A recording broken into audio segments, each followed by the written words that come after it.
একজন শাশুড়িমা নাকি কখনো মা হয়ে উঠতে পারে না, আর একজন বৌমা নাকি কখনো তার নিজের মেয়ে হয়ে উঠতে পারে না। হ্যাঁ, এই মন্তব্যটাই কিন্তু আমরা প্রায় শুনে থাকি।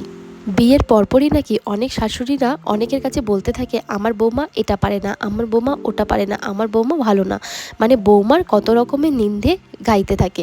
এই মাইন্ডসেটটা নিয়েই কিন্তু অনেক মেয়েরাই বিয়ের পিঁড়িতে বসে। কিন্তু যখন তুমি একটা নতুন পরিবারে এসে পড়বে আর সম্মানটা দুতরফাই হবে, ভালোবাসাটাও যখন দুতরফাই হবে, তখন দেখবে কখন এই শাশুড়ি বৌমা সম্পর্কটা মা মেয়ে পরিণত হয়ে গেছে।